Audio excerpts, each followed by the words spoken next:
Mais uma vez nós estamos aqui com o podcast do Amantes do Carnaval, diretamente dos estúdios da Diamondcast. Se você precisa fazer o seu podcast, venha, porque eu tenho certeza que você vai ser muito bem recebido, assim como nós estamos aqui.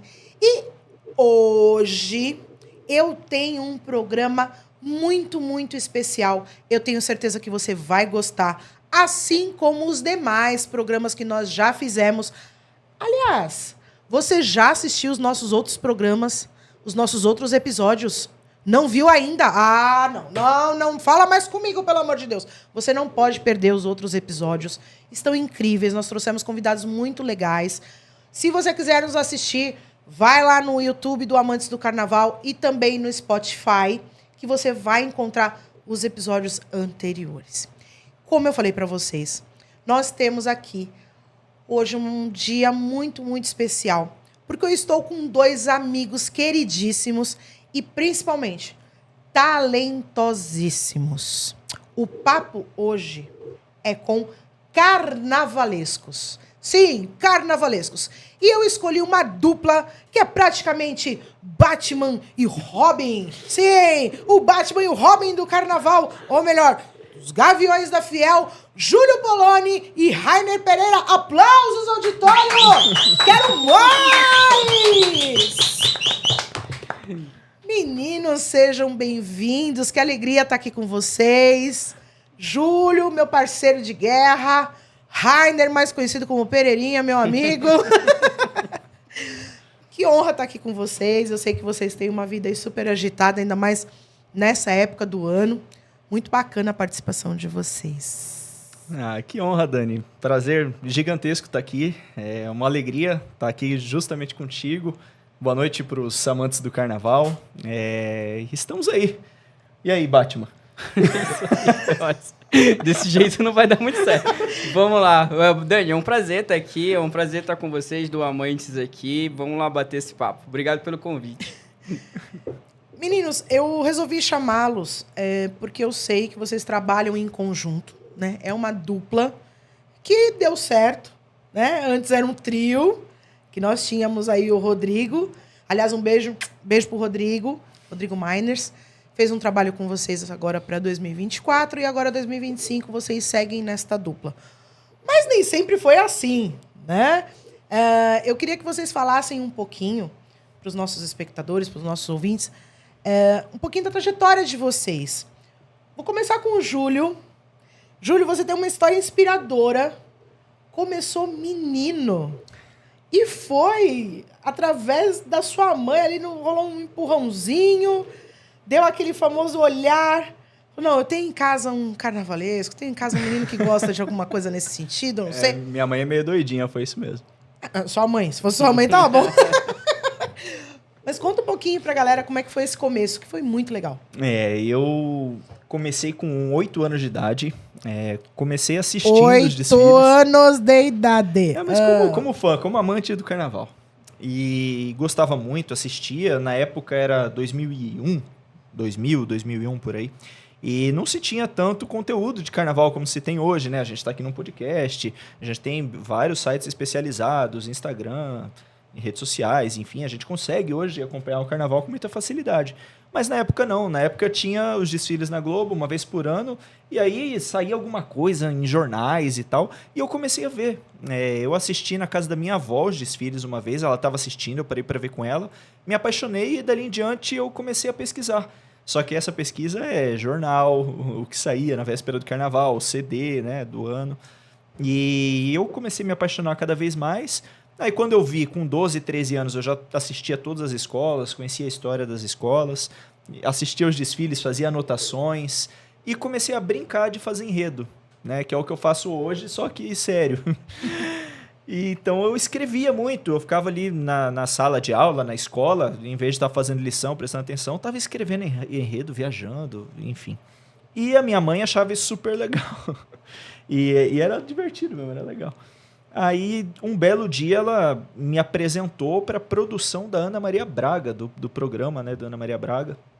E falando, olha, meu filho gosta de carnaval, faz enredos, não sei o quê.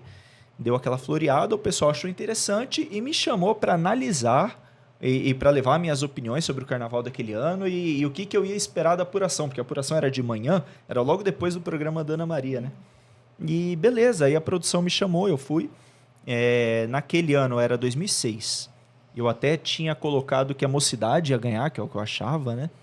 E tal, então, beleza. E você tinha naquela época uma preferência por alguma escola ou era um olhar apaixonado por todas? Era um olhar apaixonado por todas. E aí eu coloquei ali que a Mocidade ia ganhar, na minha opinião. Eu levei minha tabelinha lá, né? Juradinho de 12 anos de idade. 14 eu tinha, 13. E beleza, passou. Quando passou, dali a algumas semanas, a Solange ligou para minha mãe. Porque ligou na produção do programa para tentar chegar em mim, chegou na minha mãe e falou, olha, a gente achou interessante o menino que foi aí, falou que a gente ia ganhar e tal. Solange, presidente do Mocidade. Solange, presidente da Mocidade. E ela falou, olha, queria conhecer ele falou que tem enredos lá, né, falou no programa e tal, queria conhecer.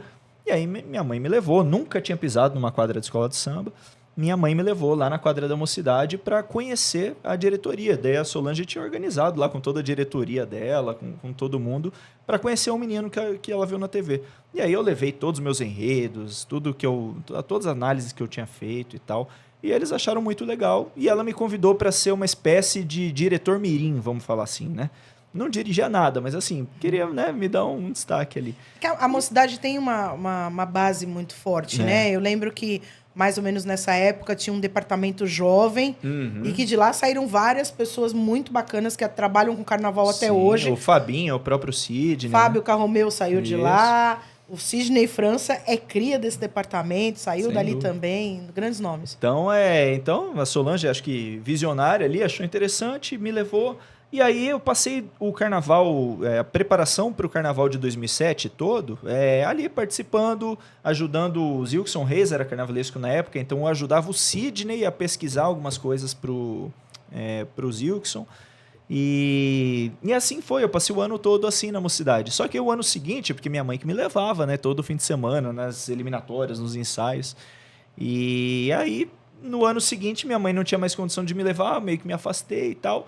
Só que aí, quando o Zilkson, que trabalhava como carnavalesco na Mocidade na época, quando ele foi para o Gaviões e precisou fazer um enredo sobre Dubai, ele não estava muito conseguindo sair do lugar. Nem ele, nem o Igor Carneiro, né, que também era muito envolvido com questão de enredo e tal. Pesquisa, né? De pesquisa. E também era no Gaviões na época. Eles não estavam conseguindo muito sair do lugar. E aí o Zilkson lembrou de mim, né? Lembrou que tinha um menininho lá que ajudava, que escrevia, que dava umas viajadas e me chamou. E aí eu desenvolvi o enredo de Dubai junto com eles, né, no Carnaval de 2011, no Gaviões. E assim foi, só que aí eu cresci depois disso, né, eu fui para Brasília em 2012, passei 7 anos em Brasília, lá me formei, estudei, comecei a trabalhar. Se formou em... Então, me formei em jornalismo e em gestão pública. Tive essas duas formações lá em Brasília. Comecei a trabalhar na área, então fui totalmente para outra vida longe do carnaval. Até que, em 2019, o Zilkson fala, olha, o Zilkson ainda lembrava de mim, eu fazia alguns trabalhos esporádicos para ele, para o Carnaval de Manaus, que ele atuava. E aí ele falou, em 2019, para mim, falou, olha, eu estou sendo contratado pela Nenê, queria que você me ajudasse e tal. E eu já estava muito afim de vir para São Paulo, né, voltar de Brasília, vir para São Paulo. E eu falei, beleza, conta comigo.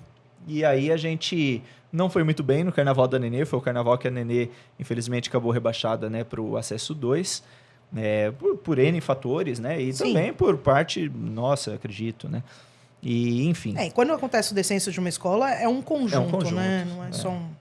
E aí, assim, eu fiquei muito chateado naquele momento, porque era uma oportunidade que eu tinha de ingressar no carnaval mesmo, porque aquelas experiências tinham ficado no passado, né? Na Mocidade, no Gaviões. Não era profissional, eu simplesmente ajudava. E aí, minha primeira experiência realmente profissional, eu senti que eu não fui tão bem. A escola caiu, aí veio a pandemia e ninguém me conhecia direito, então... Falei, nossa, minha carreira no carnaval vai ser um ano assim, um ano que não foi legal, né? Em termos de resultado. Mas não, aí o Zilkson logo na sequência foi contratado pelo Gaviões e aí me levou para o Gaviões e a gente estava preparando um carnaval super legal no Basta, mas o Gaviões ficou sem carnavalesco há 40 dias do carnaval praticamente. E aí a diretoria do Gaviões me chamou, eu que dominava todo o projeto, eles já sabiam disso, e aí falou, olha, a gente precisa que você continue, porque a gente não sabe como o projeto vai ser finalizado, questão de pasta de jurados, tudo, questão do enredo, tudo, assim, estava tudo na minha cabeça e com os Wilson. Então, ali eu conversei com eles, falei, beleza, vamos para frente, vamos para cima, vamos entregar, porque... E aí a gente fez um mutirão ali para terminar o carnaval e, graças a Deus, com as condições que a gente tinha, deu muito certo. Deu certo. Deu muito certo o desfile do Basta. E aí, pro ano seguinte, a escola me promoveu a carnavalesco, né? Sabia que eu conseguia dominar um projeto de carnaval, imaginar como uma escola tinha que ir para a avenida, criar um enredo, ter esse conhecimento técnico também de tudo que isso envolve. Então, eles me efetivaram para trabalhar junto com o André Marins, né? Que também foi contratado para carnavalesco naquele ano. E aí, assim, foi 2023. E para 2024, renovaram meu contrato, chamando aí as duas feras, né? O Rainer, nosso Batman, e o Rodrigo. E aí a gente fez o carnaval de 2024, que... Os meninos superpoderosos, né? Como eu gosto de falar. o trio dos meninos superpoderosos. E aí a gente, graças a Deus, teve um resultado muito bom. A gente teve um projeto muito ousado, muito diferente de carnaval. E deu muito certo, assim. Claro que foi um carnaval de muita dificuldade pra gente, né? A gente vinha de algumas situações dentro do Gaviões financeiras, administrativas ali, que ainda estavam... não é muito ideal, assim. A escola não estava redondinha, né? Então foi um carnaval de dificuldade, mas a gente conseguiu, na medida do nosso possível, assim, entregar um grande trabalho, um carnaval diferente. Né? E o objetivo foi atingido, né? O objetivo da equipe, o objetivo da diretoria foi atingido. Eu sei porque eu também estava trabalhando ali, Exatamente. né? Durante esses 3 anos de gestão. E o objetivo era voltar para as campeãs, né? Novamente, coisa que já não acontecia há muito tempo, e voltou e deu certo. Então, Exatamente. é sinal que o seu trabalho ali também foi bom junto com os meninos. Exato. Então, a gente acha que fez um bom trabalho, né? Fizemos um bom trabalho e, graças a Deus, deu certo. E agora, 25, nós renovados, indo para um grandíssimo desafio, mas totalmente confiantes. E a gente sente que, diferente de 24 a gente precisava provar muita coisa. E a gente ainda precisa. A gente, no carnaval, perto dos nossos pares, né, dos nossos carnavalescos, a gente sabe que a gente ainda não somos renomados, como a gente brinca, né, Rainer? Mas, assim, a gente sabe da nossa capacidade, do nosso potencial. E agora a gente quer realmente se consolidar, né, como carnavalescos que conseguem entregar um grande carnaval. Não, mas vocês são bem conhecidinhos, já tem um tempinho na estrada. Falando em tempinho na estrada, Rainer. Rainer também muito jovem, mas tem uma trajetória muito bacana, né, no carnaval. Como foi que nasceu essa história de começar a trabalhar com o carnaval, com o visual? Que você não é daqui de São Paulo, eu também queria que você falasse um pouquinho pra gente como foi a sua vinda, né, de lá, da região norte pra cá, e como que nasceu essa paixão pelo carnaval? Bom, vamos lá. Eu sou do Amazonas, morei no Amazonas, morei em Parintins muito pouco tempo, assim. Eu já saí da cidade com 16 anos para fazer faculdade em Manaus, junto com meu irmão. E depois que eu terminei a faculdade, sou formado em designer gráfico, e terminando a faculdade eu ganhei uma bolsa para fazer a pós aqui em São Paulo, no Senac. Eu já desenhava algumas coisinhas para o meu ex-professor da escolinha onde eu estudei desde moleque, de desenho, e ele trabalhava em Santos. Desenhava coisinhas. Você sempre desenhou muito bem. Coisinhas. Tava começando, tava bem devagar aí. E chegando em São Paulo, conheci o Sidney. Sidney me chamou pra gente conversar e tal. Tava na mocidade nessa época, era 2005. 2015. Marília Pera, né? Isso, 2015. 2015. Tá vendo? Esse negócio de data não dá muito certo. E a gente conversou e na semana seguinte eu já tava trabalhando com ele. Na época tava ele e o Márcio Gonçalves junto e eu acabei começando.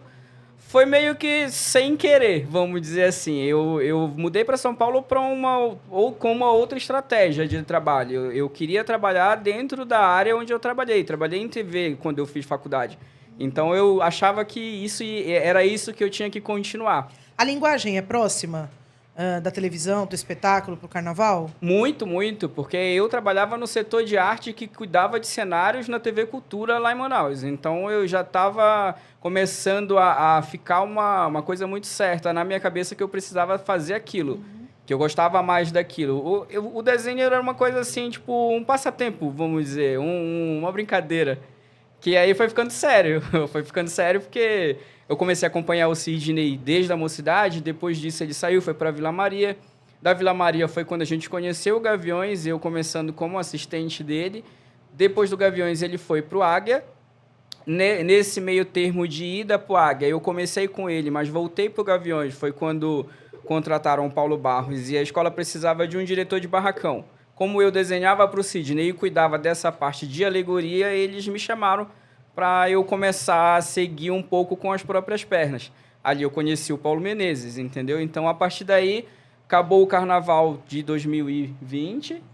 20 aí foi pro Isso. Rosas. Aí Paulo foi pro Rosas, Paulo me chamou e fiquei até 2023 com o Paulo, direto, mesmo estando como assistente do Paulo. Foi quando eu conheci o Júlio que a gente eu fazia aquela parte de carro para ir para pasta e tudo mais, uma burocracia meio grande ali. Croquis.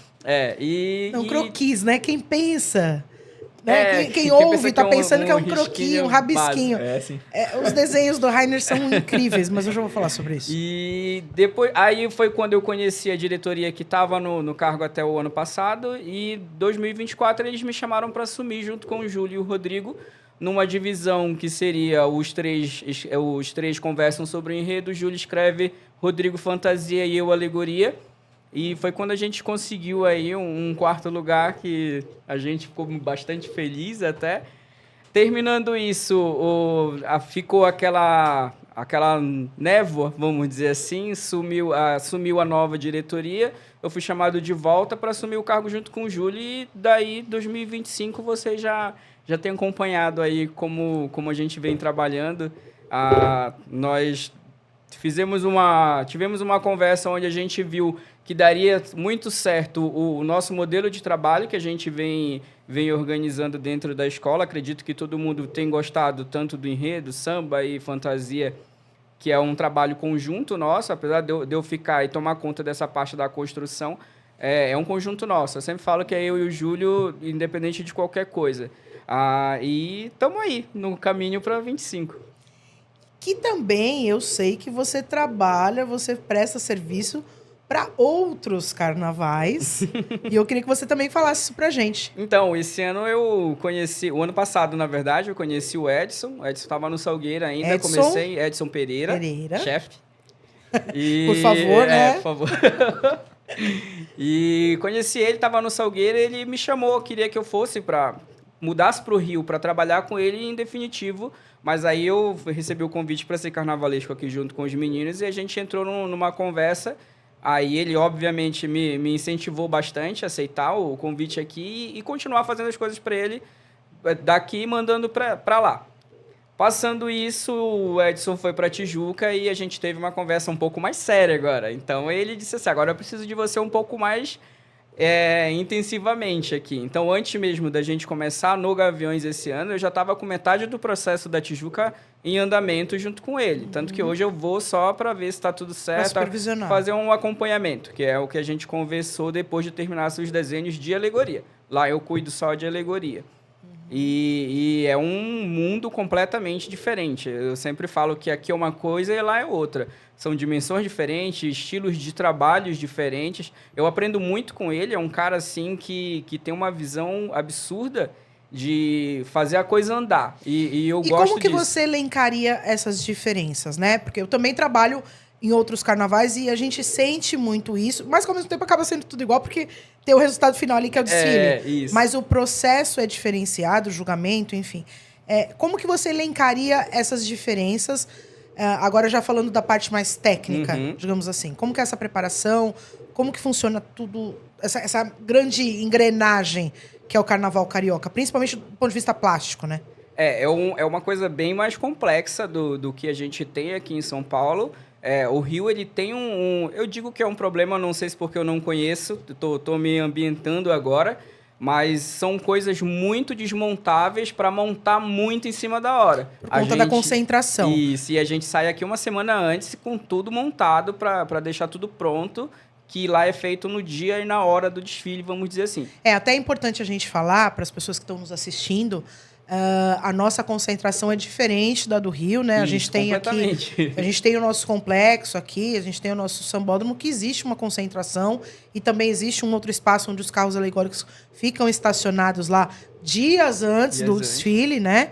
Então todo mundo pode fazer ali os seus reparos, pode colocar suas peças, né? Vão montando com calma, coisa que no Rio de Janeiro não tem isso, né? Não tem esse espaço. Então as pessoas precisam montar ali praticamente na hora mesmo, ali no dia, porque a avenida onde fica a concentração funciona normalmente, né? Passam carros. Então é muito complicado pensar em montar aquela estrutura gigantesca na hora, né, Rainer? Acho que isso é um desafio enorme para vocês. É onde eu falo que o nó na cabeça aparece, porque é difícil. Eles me levaram para, antes de começar a fazer qualquer coisa, para entender por onde o carro passa. A gente mediu tudo, e eles falam que todo ano tem um processo de asfalto, né, onde passa algumas coisas debaixo de viaduto. Então, tudo isso tem que ser medido todo ano. Então, eles me acompanharam com tudo isso. Porque a altura varia. A altura varia. Cada vez que você põe uma camada de asfalto, você diminui a altura entre a rua e o viaduto. Então, tudo isso tem que ser muito planejado e tem que estar analisando durante o processo para ver se aquela rua não sofreu alguma coisa. A última vez que eu fui agora, eu estava conversando com o engenheiro e ele estava me explicando justamente isso. Se vocês forem a primeira vez, vocês têm que ir de novo. Porque vira e mexe, alguém faz alguma obra e precisa revitalizar tudo ali, então vira um caos. E o povo dando suporte. É muita gente, é um outro nível de investimento, é um outro nível de... Não seria um investimento ou modo de falar, mas o interesse. Lá eles vivem isso o ano inteiro. Aqui a gente vive também, mas lá é uma coisa que é o rotativo de dinheiro da cidade. É cultural, eu acho que a diferença é cultural mesmo, porque eles respiram, eles vivem isso. E socioeconomicamente também, né? É outra esfera. É encarado de uma outra forma. Mas aí é por isso que eu te falei, acaba sendo... o resultado final acaba sendo o mesmo, porque são formas diferentes de se ter o investimento. Mas isso tudo tem que estar pronto. Tem que estar pronto no dia do desfile. É diferente de São Paulo, que a gente, mesmo que não tenha terminado alguma coisa, a gente sai e termina na baia. Sim. É o famoso vamos terminar na baia.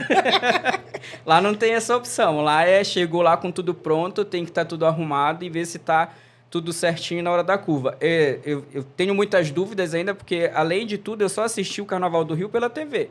É o primeiro ano que eu vou estar lá trabalhando, dando aqueles surtos de vez em quando para acompanhar aí o processo do meu chefe nessa questão do desenvolvimento da escola. E o que você acha que essa experiência vai te acrescentar no trabalho daqui de São Paulo? Eu acho que a praticidade de tentar resolver algumas coisas mais rápido. Lá você precisa resolver tudo muito rápido, tudo, como é muita gente trabalhando, tudo precisa ser feito muito rápido. Então, não deu certo uma coisa, resolve outra, como é que vai resolver, aonde que vai comprar, que tempo vai chegar. E aqui a gente ainda tem aquela coisa, não, vamos ver amanhã, daqui a pouco a gente vê, vamos ver como a gente vai fazer até a semana que vem. Então, isso tudo vem me dando um gás a mais, vamos dizer. Eu sou uma pessoa bem tranquila de trabalho, então você já imagina como é que tá agora, né?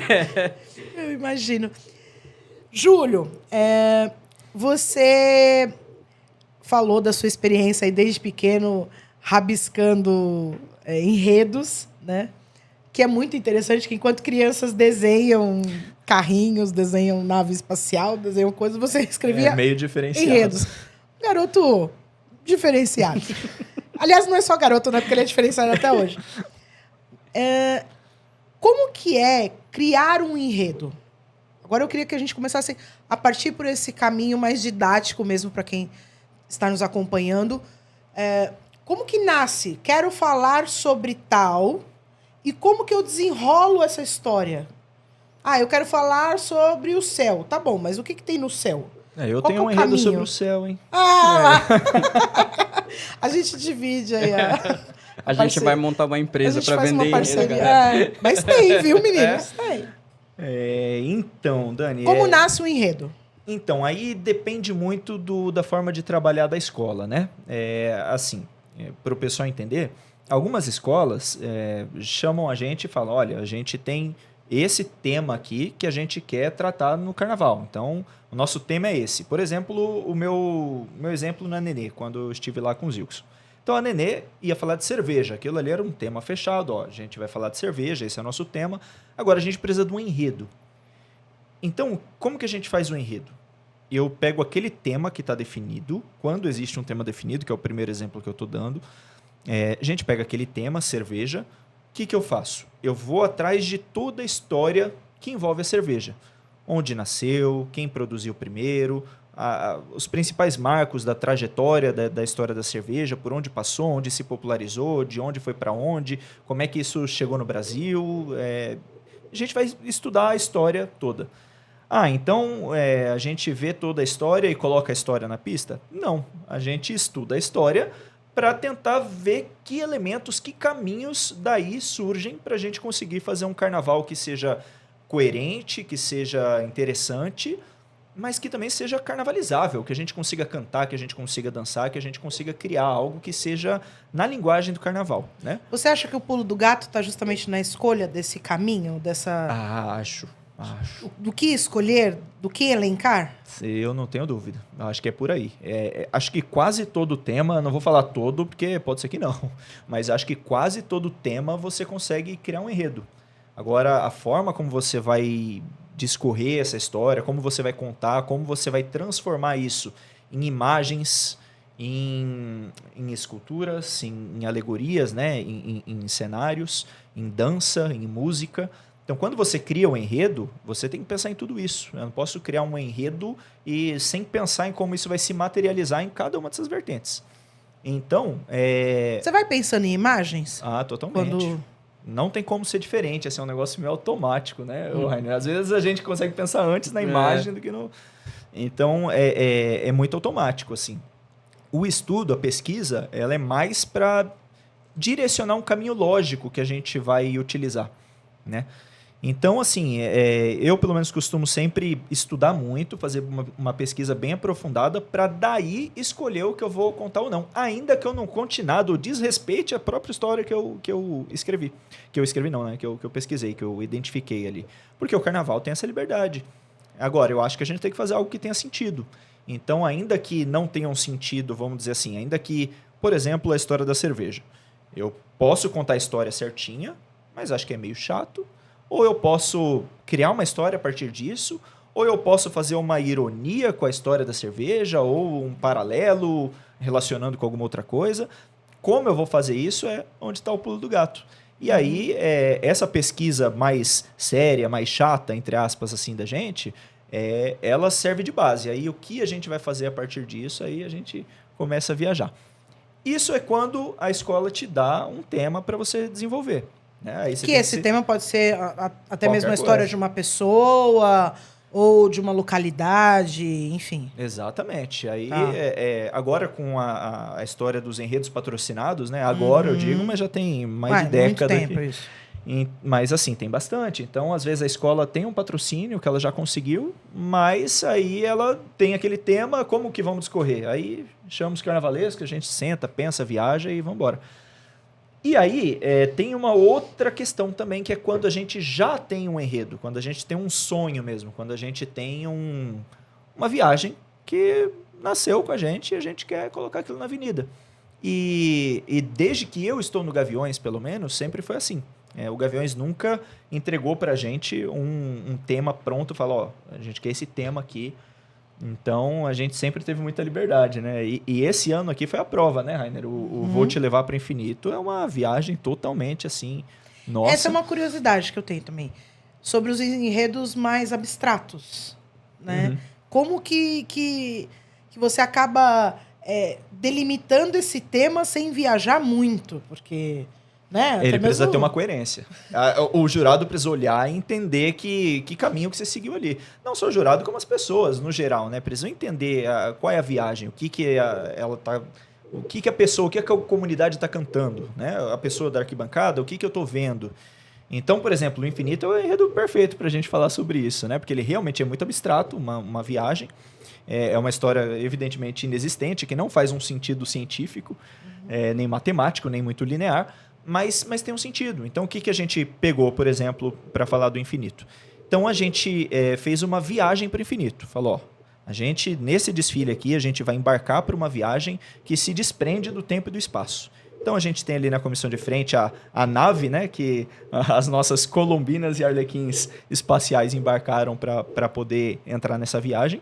E aí a gente passa pelo infinito do espaço, cruza os limites do tempo, cruza os limites do espaço, chega até a origem do universo, depois a gente volta para a Terra, vem viajando, vê toda a infinitude que está presente na natureza, animais, vegetais, enfim, toda a fauna, a flora, todos os elementos do corpo humano. Então a gente vê tudo que é infinito. Aí a gente fala da criatividade e da ambição do homem, que a gente descobre nessa viagem, que são duas coisas infinitas. E aí a gente fala da imaginação infinita por meio da arte, porque quando a gente olha para a arte, a gente vê uma imaginação infinita.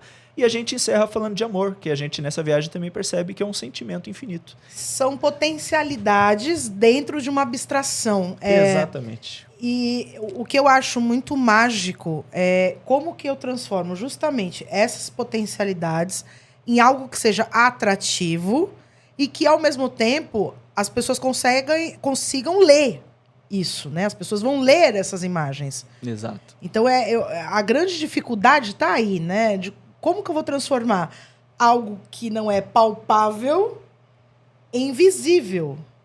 É muito mágico. E, ao mesmo tempo, também quero problematizar aqui.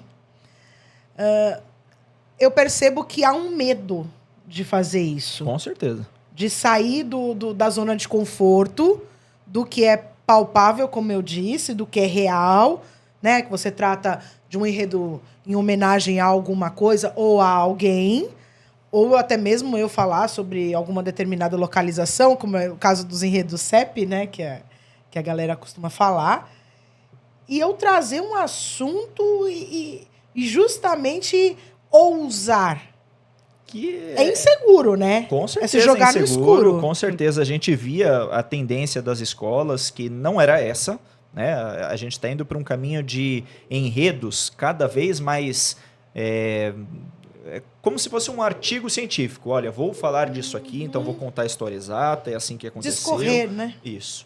E aí é exatamente por isso que a gente fez, justamente para tentar sair dessa linguagem, meio que numa militância nossa, né? A gente conversava muito sobre isso, eu, o Rainer e o Rodrigo, uma militância de assim, olha, é muito legal isso, a gente não acha que está errado não, muito pelo contrário. Só que tem uma defesa que também precisa ser feita no carnaval, que é essa linguagem do carnaval, é o direito ao delírio, é o direito àquilo que não faz sentido, é o direito que nós temos de manifestar aquilo que é impossível, aquilo que é inviável. O carnaval, ele pode, no infinito que ele mesmo é, ele pode representar qualquer coisa e da forma que ele quiser. Então, assim, essa defesa que a gente quis fazer com Vou Te Levar para o Infinito e é mais ou menos isso aí que Trazendo a questão da representação, Rainer, com o seu equipamento mágico, porque os brinquedinhos que o Rainer tem são, assim, impressionantes. Para quem também não sabe, nunca viu o Rainer trabalhando, ele tem, na mesa dele, ele não gosta que ninguém nem sente, não é? Tem um ciúme. Tem ciúme, mas eu também teria. Porque tem uma mesa ali para desenhar, a questão da tecnologia que você também traz, que você busca, e isso dá qualidade no seu trabalho, né? E como que você materializa essa viagem toda que o nosso amigo carnavalesco enredista, enfim, está trazendo? Como que você proporciona o que é visto? Que aí, no caso, é pensar nessas fantasias e pensar nas alegorias.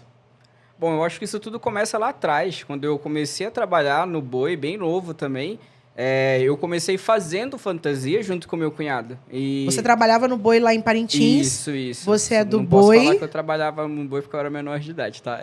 Eu ia no Boi lá com meu Brincava. Eu brincava de trabalhar. Azul ou vermelho, posso perguntar?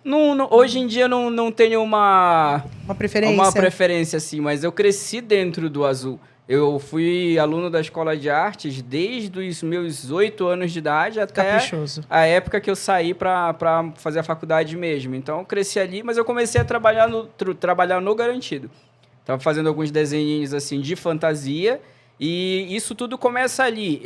Eu sou a pessoa que desenha sabendo que aquilo tem que sair do papel. Eu não ponho no papel nada tão ilusório que a gente saiba que não vai sair de lá, mas que vai ficar bonitinho para alguém ver. Eu sou a pessoa chata nesse sentido. Se tá ali, tem que sair. Um grande exemplo disso são as minhas aulas esse ano, que todo mundo que olha os desenhos 100%. hoje viu o que a gente conseguiu produzir, tá ali. E a gente, desde o momento que a gente conversa, o Júlio viaja, eu pego a corda e puxo ele de volta, porque se não deixar ele a gente vai indo até... E a gente sabe a nossa situação, a gente sabe as nossas condições.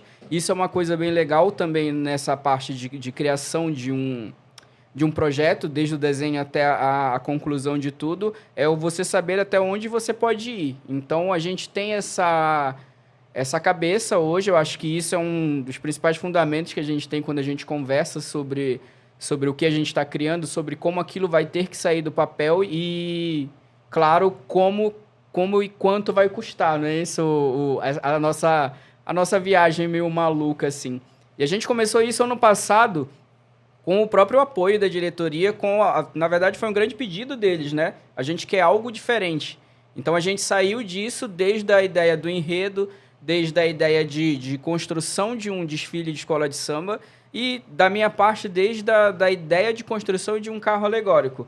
Nós não tínhamos nenhum carro igual, o que a escola já tinha ou o que a gente tinha de ideias de apresentação, eram todos muito diferentes e a gente conseguiu, dentro das nossas possibilidades, concluir ali para que a escola apresentasse um grande trabalho. Então, tudo isso começa na conversa entre a gente e nessa parte da parte da tecnologia.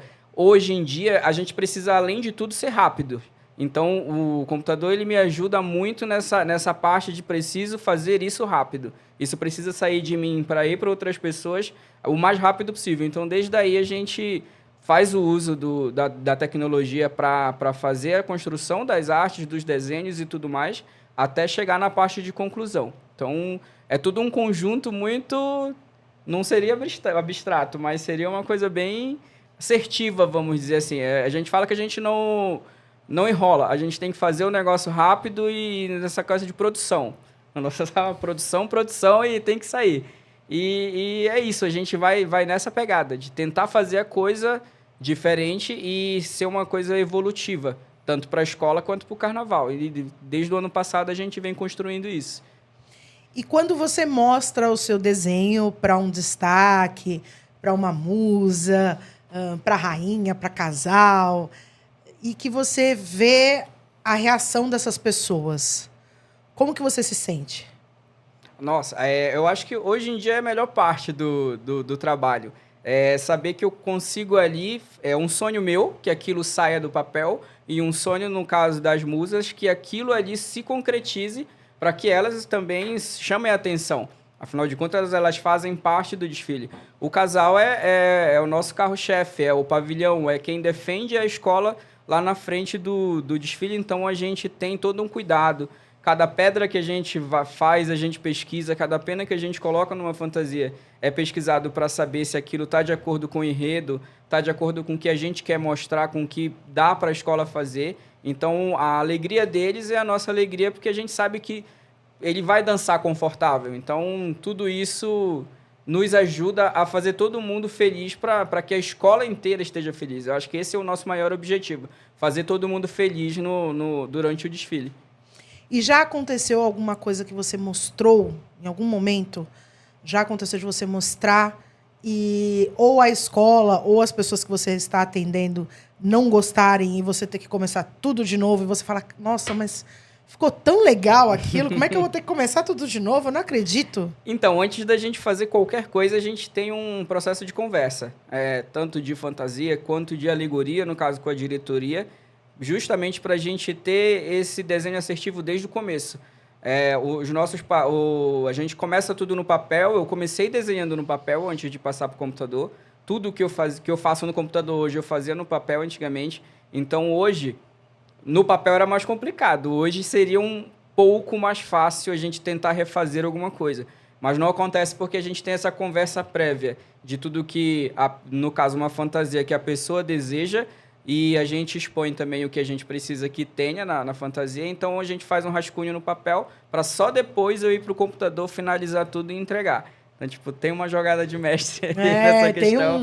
Porque senão, uma estratégia, né? Senão o bicho pega, não tem como. Né? E é tudo muito conversado hoje em dia. Precisa ser tudo muito prático, né?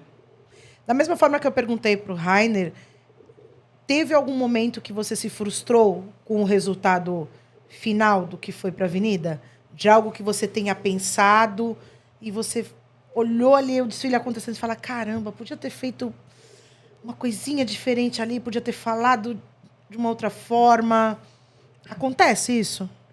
Olha, Dani, acontece, mas o que acontece mais é questão de execução, que às vezes a gente não conseguiu, por N razões, não ter uma execução exatamente do jeito que a gente sonhou lá no início, porque a gente tem um orçamento para seguir, a gente sabe o que o carnaval seria se a gente tivesse um dinheiro ilimitado. Então é mais nesse sentido que acontece. Mas fora isso, é mais por aí, viu, Dani? Não é muito comum, não. A gente tem orgulho dos filhos da gente, né? Tem bastante orgulho. É um filho, né, que nasce, não tem jeito, né? A dificuldade também que a gente passa, né, para colocar ali, a gente sabe que não é perfeito, a gente identifica, né, os pontos ali que foram falhos, as coisas que infelizmente não saíram como a gente realmente gostaria, mas é o ossos do ofício, acho que isso é bem natural. Mas a ponto de olhar e algo muito sensível, assim, muito grave, que não tenha, que desanime, por enquanto não, espero que continue assim. Didaticamente falando, quanto tempo cada etapa leva? Então, ok, temos uma ideia de enredo. Pum! Quanto tempo demora para essa sinopse sair? Né, que também acho interessante os nossos espectadores, os nossos ouvintes saberem que a partir de uma sinopse que sai das suas mãos, justamente os compositores fazem um samba, depois tem todo esse trabalho da plástica. Eu quero que vocês falem pra gente desde o nascimento do enredo até o momento que vai cruzar a linha amarela. Fechou. O tempo de cada coisa, do seu trabalho e do trabalho do Rainer também. Então, trabalhar com arte é meio engraçado nesse ponto aí, porque depende. Eu posso te colocar uma média, a gente tem que ter uma média, um cronograma. Uma estimativa. Que a gente tem que entregar e tal. Então, só que é muito engraçado. Por exemplo, o enredo, quando a gente vai montar um enredo lá do início, tem enredo que sai que é uma beleza, assim. Eu vou, né, tomar um banho, quando eu saio já tá com metade dele construído, assim, ou imaginado e tal. Agora, tem enredo que é difícil, a gente fica um pouco encravado, precisa de muita pesquisa, fica na dúvida, então é complicado. Só que, vamos colocar aí numa média que de 2 a 3 semanas, já que a gente tem um cronograma a cumprir, um prazo a cumprir, dá pra gente pegar do tema que a gente tem inicialmente, fazer uma pesquisa aprofundada, a gente mergulha uma semana na pesquisa e mais uma outra semana em como a gente vai viajar, em como a gente vai montar, como vai construir, o que vai ser a comissão de frente, o que vai ser o abre-alas, o que vai ser a ala 12. Então, é uma semana para cada coisa, uma terceira para dar tempo, ter certeza que dá tempo. Mas isso eu estou falando em enredos um pouco mais simples. Por exemplo, o enredo desse ano aqui, o Irim, a Jó, M, o Gessé, ele foi bem desafiador nesse sentido, né, Raine? Foi bem Afro, bem né?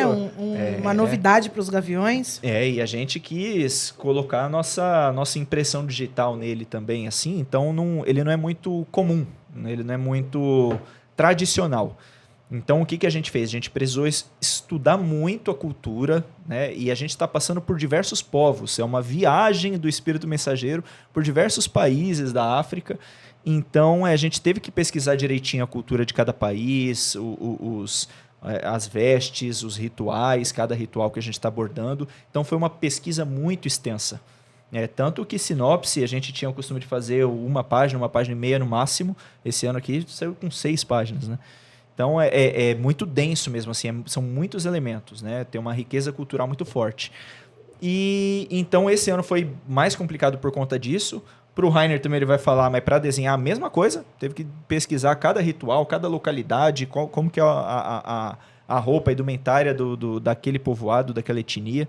Então, foi um enredo que desafiou bastante a gente nesse sentido. Então, ele levou mais tempo, assim. Em um mês, a gente ainda tinha elementos ali. A gente estava terminando o enredo, mas a parte lá do começo do enredo que estava pronta, o Rainer já foi desenhando. Então, a gente foi meio assim esse pode ano. acontecer, Pode. de A gente caminhar junto. Pode, desde que a gente já tenha o caminho fechado do que a gente vai querer. Então, a partir dali, a gente estava pesquisando só os elementos que a gente precisava colocar, precisava ter, mais nesse sentido argumentativo. Mas o caminho a gente já tinha. Então, quando a gente já tem o caminho, já sabe de onde vai, para onde vai, a gente já pode começar a desenhar, começar a viajar, começar a escrever. Por aí. E o senhor? Bom, processo criativo, né? Vamos lá. A gente teve uma dificuldade, principalmente porque a gente está falando de máscara e um tema afro que não seria uma questão de batido, mas uma coisa bem repetida que já teve. Então, desde a nossa primeira conversa com autorização para falar de um tema afro, com essa diretoria de agora, a gente já queria falar de um afro diferente. Falar alguma forma que entrasse a África sem ser o que já tinha passado. E Porque sem é uma cultura sem absurdamente rica, né? Isso, É de uma vastidão absurda. Você pode ir para qualquer lado que você imaginar que você consegue abrir o enredo afro para se falar. E a gente está falando de máscaras. Se você parar para pensar e pesquisar, todas as máscaras são na cabeça, ocupando o rosto, todas as máscaras são saias ou saias de sisal, ou saias de tecido rodado. Então, tipo, e agora? Como que a gente vai colocar as máscaras nas alas, sem ser só na cabeça, e transmitir toda essa parte da cultura de cada tribo, de onde Orumilá passa, e isso ter um visual atraente, para que as pessoas entendam e que a máscara esteja presente ali. Então, demorou um pouquinho mais esse daí, porque a gente precisava mesmo fazer alguma coisa, mas acredito que deu certo, vem dando certo aí, na forma que a gente vem trabalhando. A gente se dividiu muito, muito bem nessa questão, então a gente trabalha junto, mas cada um no seu setor, então a gente tem voltando na área da tecnologia, nós temos uma pasta de arquivos onde o Júlio tem acesso, eu tenho acesso. Precisava de alguma ala um pouco mais difícil, o Júlio pesquisa, já vê como você vai justificar, separa as referências que eu vou começar a desenhar as outras que a gente já tem aqui. Então, tipo, a gente foi muito prático, né, nessa situação. Muito. Aí, fazer um desenho, ver se tá certo, então fechou essa, vamos para a próxima, e assim a gente vai. Aquilo precisava tanto sair para o papel, quanto precisava ir para o ateliê que estava fazendo a construção lá em cima dos pilotos, e isso precisava andar rápido.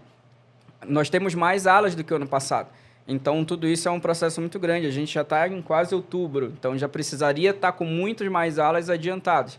A gente vem caminhando num processo bem didático, assim. Tudo foi muito prestativo, tanto um quanto o outro, quanto na parte da construção, quanto agora na parte da reprodução. Os carros lá embaixo também já estão bem encaminhados em tudo que a gente conversou. Então, tudo é muito... Precisou ser mais rápido esse ano, vamos dizer assim, mas foi tudo muito fluido. A gente teve uma conversa onde a gente viu que dava para fazer tal coisa, se não dava, já pulava para outra, vamos resolver, depois a gente volta nessa, e assim a gente foi, e a gente vem nessa saga aí já há alguns meses, e caminhando até em passos largos agora.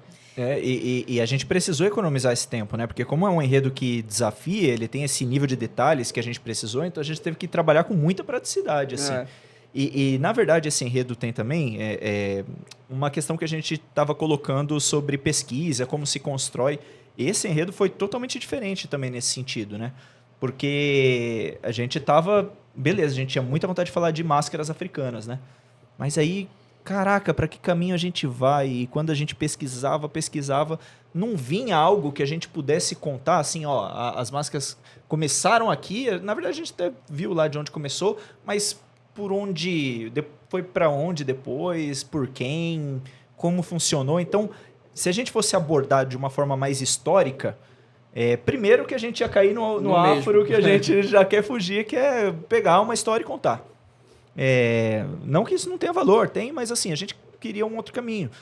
Então, também já não seria muito interessante. Aí, a gente, mas para onde vai? Pesquisa, aí artigo científico, e procura livro e tal. E tava difícil, assim, de você conectar e falar, tá, que história que eu vou criar a partir disso? Cadê o pulo do gato? Cadê o enredo? A gente tem o tema, cadê o enredo? Aí a gente pensando. O Rainer teve acesso a um livro que ele tava na sala do Edson, lá na Tijuca, né? Igual a gente tá aqui, ó, vendo aquele livro da Clara Nunes e tal. Tinha um livro de máscaras. E nesse livro, que a gente comprou depois para dar uma olhada, era um livro que, na verdade, era um conto infantil, né? Que era um livro de ensinando os professores a como dar uma aula sobre cultura africana. Qual o nome do livro? A Primeira Máscara. Só me fugiu o nome da escritora agora, mas até o fim aqui eu me recordo. Primeira Máscara. E nesse livro, qual que era o conto? Era que um espírito... a máscara, ela estava numa árvore, assim, um povoado encontrou aquela máscara, e, na verdade, um espírito entrou nela para passar uma mensagem. Então, a gente olhou um para o outro, assim, e falou, nossa... Do nada, tudo aquilo que estava difícil e pesquisa, e não sabia para que caminho ir, assim, num estalo... Conectou. E aí, o que a gente resolveu fazer? A gente já estava com toda a pesquisa pronta, então a gente já entendia que as máscaras eram parte fundamental da tradição da cultura da arte africana, de várias nações africanas. A gente tinha a informação de que as máscaras, elas são simbólicas, então cada máscara representa um valor moral, um ensinamento. Aí a gente resolveu conectar tudo isso com essa história da mensagem, né, do espírito. E aí a gente foi buscar também na parte da religiosidade e a gente descobriu, né, a gente tinha um conhecimento superficial, mas descobriu mais profundamente, que Orumilá é a divindade que fornece mensagens, né, por meio do jogo de Ifá e tal, conversa conosco por meio do Ifá, para passar mensagens, né? E aí a gente viu que as máscaras passavam mensagens, uniu isso com a história da divindade de Orumilá, que concede mensagens, e a gente falou, que tal a gente criar um enredo em que Orumilá vai prestando suas mensagens, vai concedendo suas mensagens, dessa vez, em vez de ser pelo Ifá, mas por meio das máscaras, como um paralelo, né, que a gente criou. E assim foi feito. E aí a gente criou essa viagem, né, que é uma caminhada geográfica mesmo que Orumilá vem fazendo. Então ele desce do Orum, vem para a terra, pede guia para Exu para guiá-lo ali pelas veias do continente africano. E ele vai parando de povoado em povoado para conceder uma lição. Então uma hora ele fala de justiça, outra hora ele fala de força, outra hora ele fala de paz, de inteligência, de humildade, de sabedoria. E porque cada uma dessas máscaras realmente significa isso, esses valores.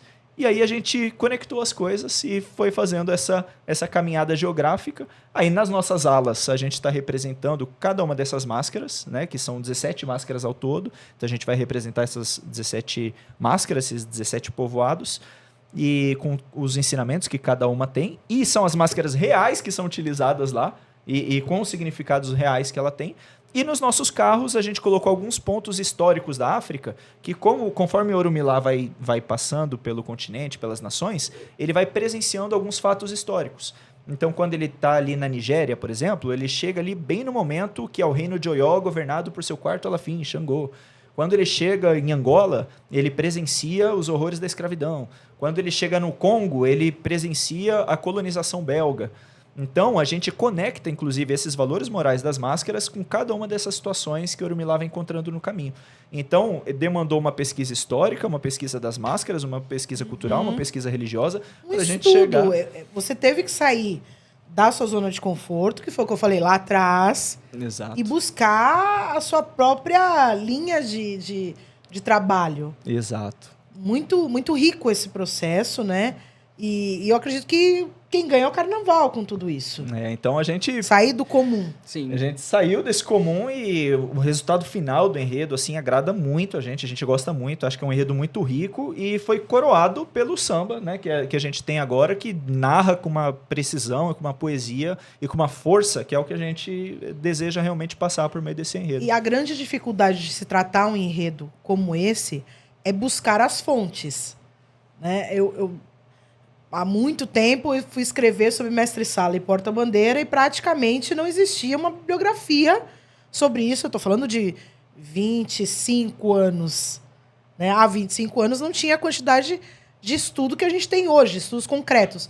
Imagine falar sobre um assunto que é da cultura popular africana, né? Importantíssima para a base até mesmo religiosa, né? Não só religiosa, mas social também, Sim. cultural. Da mesma forma que você pode falar de qualquer outro assunto. As máscaras, imagina, as máscaras estão presentes desde da Grécia, que a gente tem as primeiras ali, mas só que vem muito antes de tudo isso. É bem antigo. Né? As primeiras que a gente conhece porque já viu. Só que o que vem antes lá nos persas, o que vem... Então, desde que o mundo é mundo, existe essa representação das máscaras, né? Até mesmo a gente pode encontrar em pinturas rupestres o uso de máscaras, né? Que se pegava até mesmo uma cabeça de animal e fazia de máscara. Olha que maluco, né?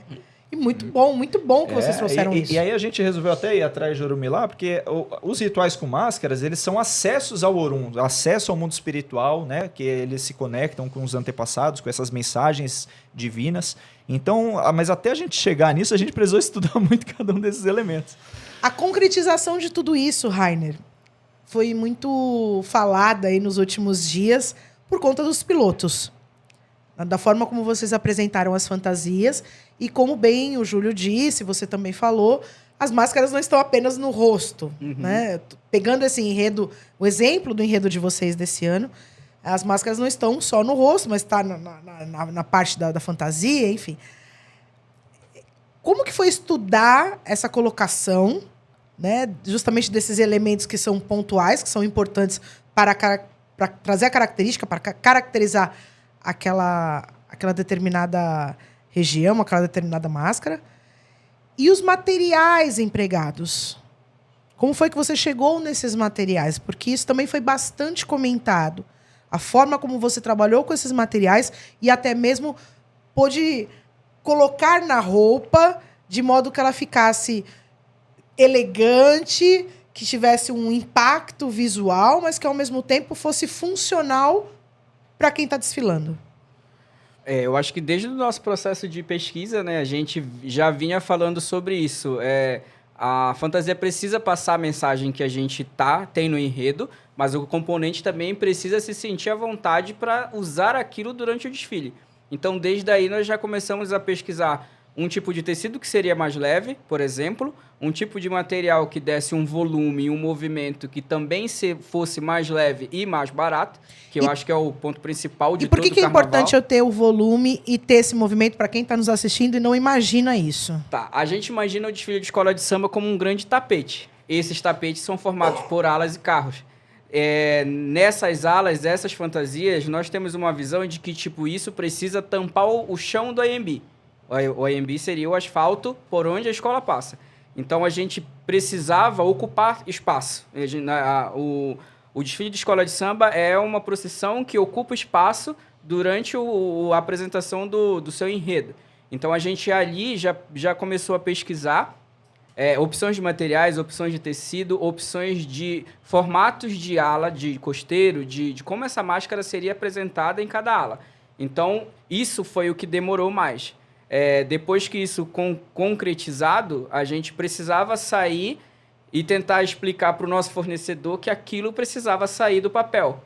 Então, a gente foi para algumas estampas, a gente foi para alguns tecidos prontos, a gente foi para penas artificiais que, querendo ou não, barateiam um pouco mais tanto a produção dessa ala quanto a venda dela para o componente, e isso é um retorno para a escola, então a gente precisa fazer isso ser barato para que esse dinheiro volte para a escola. Isso é muito legal, né? Aproximar o folião da escola e não afastar ou elitizar cada vez mais o carnaval. Então, né? Tudo isso é um processo de raciocínio que a gente teve para que nós conseguimos fazer a escola vir num quarto lugar. Então, agora o nosso objetivo é tentar se manter nas campeãs ou ganhar o carnaval. Todo mundo quer ganhar. A gente está trabalhando para isso. A gente sabe que depende de muita coisa, mas a gente está trabalhando para isso. Então, tudo isso é um processo para que aquilo que a gente imaginou, as pessoas entendam e as pessoas vistam aquilo. É o famoso vamos vestir a camisa para fazer todo mundo entender e cada um ganhar o seu 10 de uma forma possível. Na parte de construção de ala, é o meu primeiro ano só desenhando ala também. E eu sempre falo para o Júlia que eu não queria nada do mesmo que já foi apresentado. Então, a gente não tem nenhum formato de ala aparente, igual. Assim, nenhum Isso costeiro eu percebi. é igual. Cada ala tem a sua característica e elas são distintas. Elas não têm uma similaridade entre uma e outra? A gente, no processo de pesquisa, já tentou botar a característica da tribo que a gente está falando daquela máscara, tanto em questão de cor, quanto em questão de formato, quanto em questão de que tipo de material aquilo poderia representar o que a gente tinha de referência. Então, tudo isso é um processo muito cuidadoso e de muito trabalho, que nós pesquisamos e tentamos materializar na construção das alas. Então, desde aí, a gente trabalhou bastante nessa questão também. Muito interessante também o que você falou sobre o movimento, né? Que essas fantasias vão ter que ajudar até mesmo num outro quesito, que é a evolução. Sim. Então, quanto mais movimento aquela ala tem, aquela fantasia tem, mais os componentes vão parecer que estão ali felizes, que estão dançando, que estão confortáveis. A ideia é essa. A ideia é essa, e se você prestar um pouco atenção nas nossas asas, elas são muito grandes. Algumas são muito grandes. E todo mundo chegava com a gente e perguntava, isso vai ficar pesado, cara. Aí eu sempre dizia, não vai. Todo mundo testou cada fantasia, Só nós fizemos. acreditaram depois de vestir. Nós apresentamos as fantasias para todo mundo dar harmonia, para todo mundo dar direção, e todo mundo viu que aquilo ali era palpável para uma construção de um grande desfile.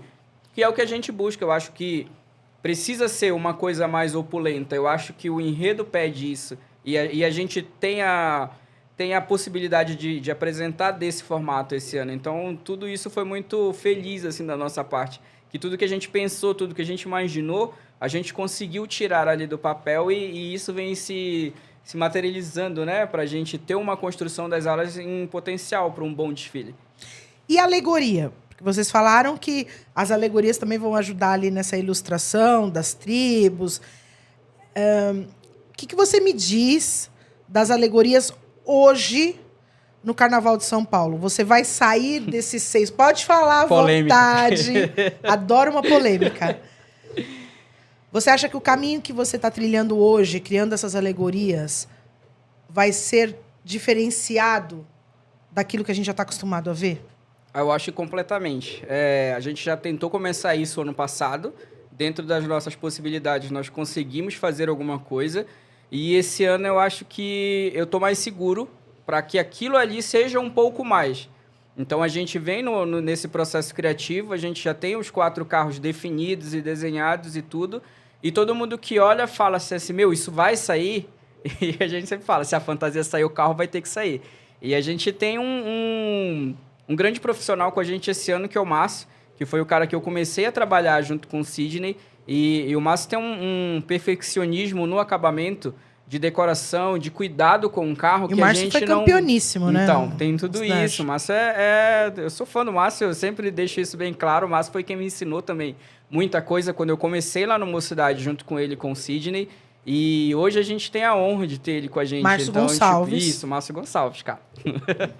E ele é um cara muito cuidadoso. E eu aprendi a ter esse cuidado com ele e com o Sidney. Eu acredito que eu tive grandes profissionais, assim, como professores, como mestres, como mentores, assim, nessa parte de cuidado com o acabamento, de cuidado com que forma aquilo tem que ter. E a gente, no nosso processo criativo, nós decidimos mais ou menos como vai ser cada carro. Então, é muito diferente um carro do outro e muito diferente do que a gente apresentou no ano passado. É o máximo que você vai conseguir extrair aqui. Eu tô tentando puxar, mas, né, spoiler que é bom. Não, esse ano a gente tá muito seguro, assim, então a gente já tem aquela capacidade de dizer, nós provamos o ano passado, então esse ano a gente tem que fechar um pouco mais o que a gente tem de segredo para apresentar, e tem bastante, muito segredo, e tá muito legal essa parte também de construção dos carros alegóricos. Até porque realmente esse ano, como o Rainer falou, a gente realmente acredita que é possível, viável a gente brigar pelo título. Estamos fazendo um projeto que tenho certeza assim, que é muito especial, desde o enredo, fantasia, samba, as alegorias que a gente conhece, os projetos, né? A gente não tem dúvida de que vai ser um carnaval muito forte. Então a gente está trabalhando bastante. Rainer suando a camisa todo dia, acompanhando cada detalhe. Eu também, mas o Rainer que toma conta daquele barracão lá, bota tudo para andar. E porque realmente a gente entregando tudo que a gente está imaginando, tudo que a gente está projetando, a gente tem certeza que vai ser um carnaval muito especial. vocês são responsáveis pelo módulo visual.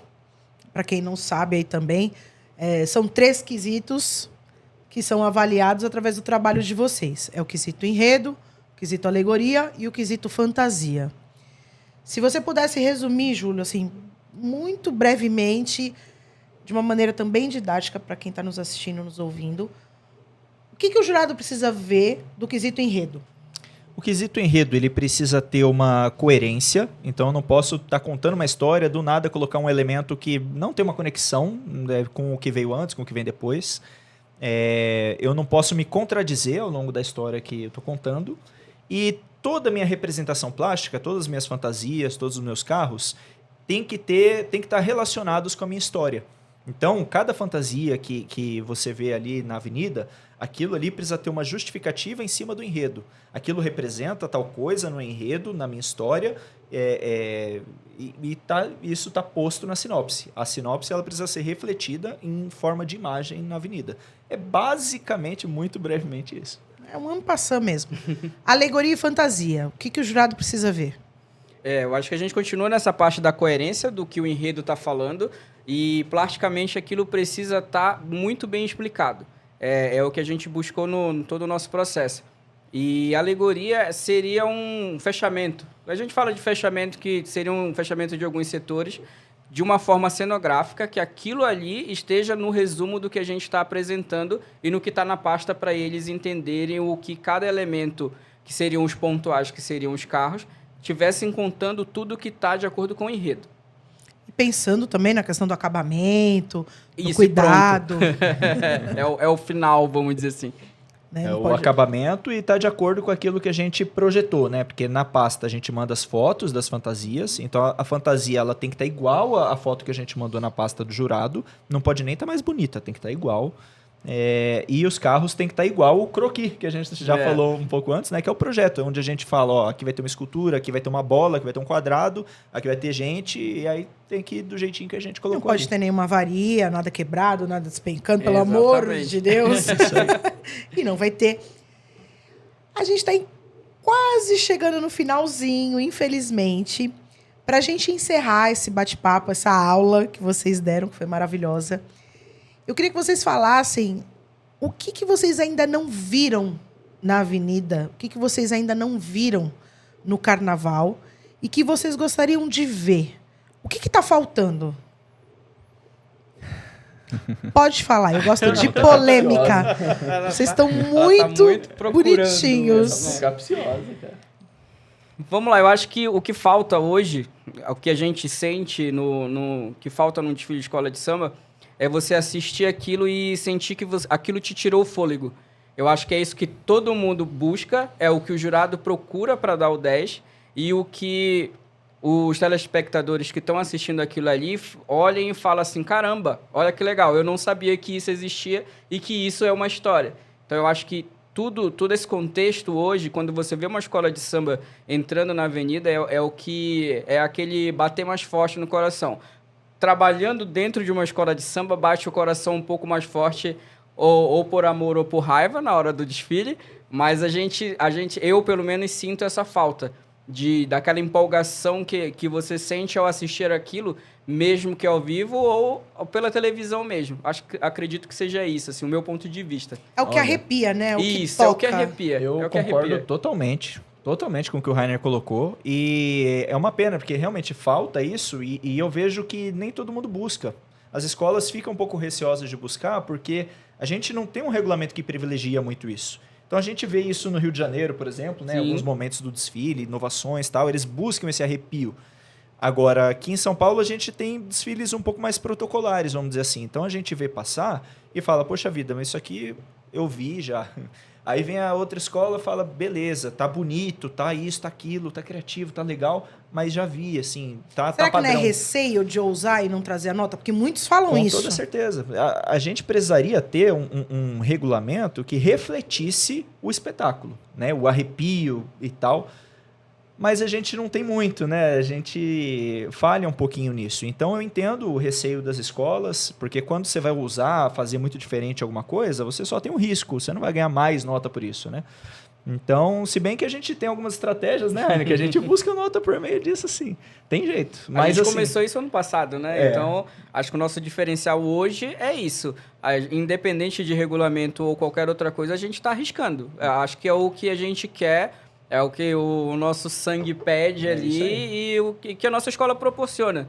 A gente sabe a potência que a gente tem na mão e a gente está conseguindo trabalhar para que eles, assim, sejam os grandes protagonistas da história.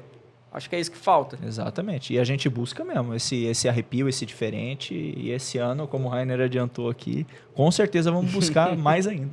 Que, aliás, Gaviões é isso, né? É isso, Gaviões é isso. é raça, arrepia, é muito mágico. Como eu falei antes, trabalhei lá com muito orgulho e foi uma experiência muito bacana. Um dos momentos mais emocionantes que eu tive foi ali também. Ai, meninos, foi ótima a nossa conversa. Suas redes sociais, Rainer. Bom, meu Instagram, que eu uso para tudo praticamente, é Rainer Pereira 90. E Rainer com Y. Isso, RAYNER 90. E lá você já tá ligado pro meu profissional, que é onde eu ponho basicamente só os desenhos, que tá meio desatualizado, mas ainda existe lá, que é o Rainer Pereira Designer. Então, Rainer Pereira 90, Rainer Pereira Designer Isso. no Instagram. Júlio Poloni. O meu basicamente eu só uso o Instagram, não sou muito de rede social, sou bem low profile. Mas Facebook eu tenho, mas pra fingir que tem mesmo, mas enfim. Mas meu Instagram é Júlio Poloni _. Se eu não tiver enganado, é isso, Júlio Poloni e o tracinho. O cara que não sabe o Instagram dele. Você viu, né? Poloni com I, né? Poloni com I, Poloni. Acompanhem os meninos nas redes sociais deles. Também acompanhem aí a Nação Alvinegra dos Gaviões da Fiel nas redes sociais. Aliás, eu também queria mandar um super beijo para todo mundo dessa comunidade que tão bem me acolheu durante tanto tempo, que eu tenho um carinho muito grande. E é isso. Mais um episódio do nosso podcast, do podcast do Amantes. Você consegue seguir o Amantes do Carnaval no Facebook, no Instagram, no YouTube. E também agora nós temos o Spotify, que é a nossa novidade. Nos sigam, compartilhem e também assistam os nossos episódios anteriores, que eu tenho certeza que você vai adorar. Mais uma vez, muito obrigada pela sua audiência, por todo o seu carinho. Fiquem com Deus. Um beijo. Valeu! Obrigado, amantes do Carnaval.